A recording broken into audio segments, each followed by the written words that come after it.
Good morning, crafty friends. It's Sue, your not so crafty crafter, and I have here with my Saturday morning makes. I don't have a lot to share. I didn't get very much done. I finished some stuff up over the holidays, but I didn't do well. I'm not gonna say I didn't do much. I do have a bigger project here, and it took me a few days to get through. But I'm gonna start with these two first. Did anybody else watch Tim Holtz do his Holiday Palooza? Oh, no, it wasn't Holiday Palooza. Holiday Hoopla over the vacation last Saturday. Vacation, I say vacation. I was off for 5 days. Everybody I work with was off for 5 days. But anyway, he did this whole Holiday Hoopla series. One was stamps and different techniques. One was like embossing stuff. And I guess the third one was one was stampers, one was Sizzix, and one was, what was the third one? With like the stickers and the trinkets and all the more mixed media type stuff, if you know what I mean. And they are all on a replay on YouTube. So if you have time, go check them out. I think they're 2 hours a piece. So they're pretty lengthy videos, but there's some good stuff there. The first one I'm going to share is one from the first video he did. It was a technique where you use sticky embossing powder. You use your inks, your stamp, and then you use sticky embossing powder. You heat it, and then you immediately sprinkle glitter on it. Well, I went ahead and I tried it. I did not have his rock candy glitter. I have Simon Says Stamp Unicorn Dust, which is a very fine milled glitter. I used that, and it seemed to work. So, first one I did was this. This is actually a penny black stamp. I'm not sure if I have it right here in front of me. Oh, I do. It's this one. It's Penny Black Bauble Beauty. This is what it looks like done up. And I've done one of these before, and I didn't like the way it turned out. But this is one of their, it's called a slapstick cling stamp. It's just a red rubber cling stamp. But this is one of the ones they do. It gives you kind of like a watercolored impression. So, but I went ahead and I tried it with this because Mr. Holtz said to use images that are fuller, not like stick images. And he used his bottle brush tree stamp, which is new this year. I do not have that, but I did have this, so I tried it. And you can see a little bit of the shimmer from I think. Can you see any of the shimmer on this one? Yeah, right down in here. The glitter didn't stick because this stamp doesn't have a lot of raised edges. So it turned out okay. I haven't done anything with it yet because it's bigger. It's on a 4x6 piece of watercolor paper, and I don't want to trim too much off, so I may have to make a 5x7 card out of that. Then I went ahead and I did this one. This is a different stamp set. This is, where is it? It's over here. This one is called Scribbly Christmas. This is a few years old. This is, the item number on this is CMS 249, which means cling-mounted stamps. And it's like 8 different kinds of trees, and then it's 6 different sentiments in 2 different fonts. So you notice the sentiments are the same. They're just in different fonts. One is a nice block, and then the other is kind of a scribbly cursive. So I used this set a lot when I first got it. Well loved. But I went ahead and I tried it with this one, and it seemed to work pretty okay, especially on this one. There's a lot of shimmer and shine there. I did trim this down, and I put it on a card base from Michael's. It was one of their hot buys where they had 80 cards in a pack, and this was like a spring collection, and I just love how well that matched up. And then I used Stampin' Up. I used this Winter Wonderland stamp. And I used my Stampin' Up. Which one is this? No, I didn't use Bermuda Bay. Here it is. Sorry. Coastal Cabana. I went ahead and I used the Coastal Cabana ink. And I really like this card a lot. I didn't layer it perfectly, but that's okay. I really like this card. It's so pretty. And I used 3 different, I want to say, bundled sage. One of them is a darker green, a light, a medium, and a dark tone. I misted it once with water. But anyway, Tim goes into great detail when he does his makes on these videos. So check out the video if you're interested in doing this. It's really cool. So there's that one. And that one.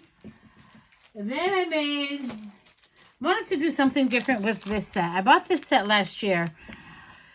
Or maybe the year before. And I didn't make a lot with it. It's holiday scenes. It's, I want to say it's last year because it's CMS 425. You've got 3 different scenes with built-in sentiments. And I would say I'll take them out. But now this is... So what I went ahead and I used this scene and this scene. And I'll show you what I did with them. I did use, I did this one. This is the church scene. And I did it in his, is it Evergreen Bow? It's a dark green Distress Oxide ink. And I just did the whole scene in that ink. That's what I struggle with these stamps because the way they're designed, it's going to be difficult to ink them different colors. So I went ahead and I put it on a dark green plaid paper. The paper is from Plaid Tidings from my Hobby Lobby. And then I just trimmed off the sentiment and put a garment pin on with some red jingle bells just to give it a punch of color. And I don't hate it, but I'm not specifically loving how it turned out. And I did put a trim of extra paper down here just to sturdy it so it would stand up a little bit. Then I did the second scene, which is the city scene. And this time I put clear heat embossing over it. Clear embossing powder. Again, it's okay. I feel like the embossing powder muted the image a little bit more than it was already muted, and I'm not sure that's my favorite. But the sentiment on this one is, in the air, there's a feeling of Christmas. And if you're old like me, you'll know that that's a line in the song Silver Bells. So I went ahead and I added these silver bells that are from Hobby Lobby. They're a little charm. And I put a little piece of my natural linen thread from Stampin' Up on the top to dress it up a little bit. And I like the embellishment on it. I'm just not sure I'm loving the scene. So there's that one. Then on one of the other videos, he did this thing where he colored using his Tim Holtz crayons, but they were the shimmer crayons. I have shimmer crayons. They're just not Tim Holtz. So I went ahead and I tried it. Basically what you do is you emboss your paper and then you just go over it with your shimmer crayon and kind of smudge it. And then when you're done, you go over it again and you put white ink on all the background areas through the embossing folder. And it came out okay. There's a little bit of shimmer there. It's a very dark image. And he did it on black heavy stock paper that's made for alcohol ink. I didn't have that paper, but I did try it on regular black ink, and I used his Picket Fence white distress ink on this. Not Distress Oxide, just the distress ink. And it came out all right. It's very dark. It's definitely not my vibe. I like traditional Christmas colors or light and bright. So spring is my season. Spring and summer are my season because I love the bright colors. But it came out okay. It's definitely dimensional. This is the embossing folder I used. It's a 3D texture fade, and it's called Poinsettia. The number is 664247. You can see that up there. I had to break out the Big Shot because this would not go through no matter how many different sandwiches I tried. This would not go through my Gemini Junior. So, and there's that. And that one turned out okay. And then the last thing I made, I'm hoping this will go in the whole frame. And it may not.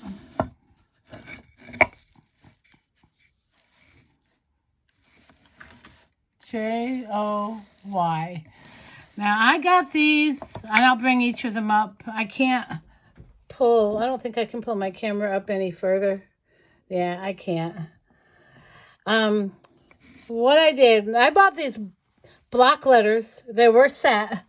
Come with all three of them. Last year after Christmas, they were like 90% off, and there were several sets, so I grabbed two. I made a set last year, and what I did with that set is I painted them like the Tiffany blue, and then on the tops of the letters, I put some glitter. And then on the big star, I just swirled glue on and just sprinkled glitter all over it. I have them setting up here in my craft room, but I wanted something for my mantle. And I dug these out, and I thought, well, I'm going to paper piece them and use different colors, use, a different design of paper for each one. Well, I did that, but it was very difficult to trim it. I probably should have traced it and then kind of cut it, but then I was afraid if I did that and I messed it up, I'd ruin the block. I painted these with it's called a shifter paint. And especially here, the way the light changes, you can see how it's purple. The light hits it, it's a different shade. You see that? It's red with purple undertones. So I thought that would be pretty. If I did mess up, at least it'd be red. What I did with this one, I took some paper that I had.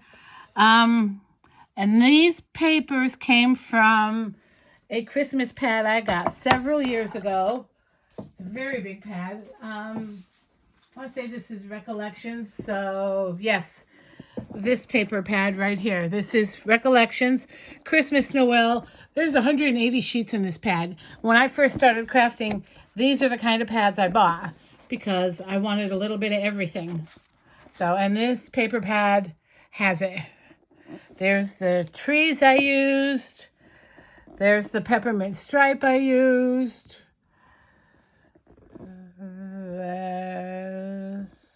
I can't find the Merry Christmas.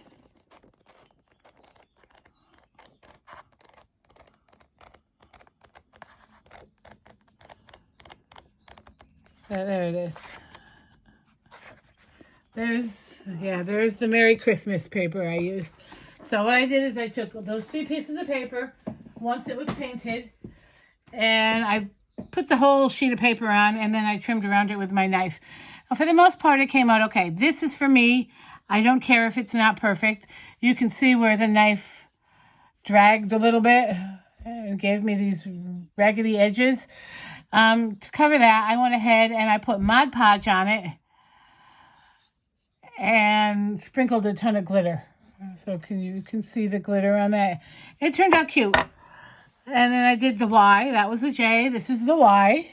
I did the same thing. This one cut a little bit better.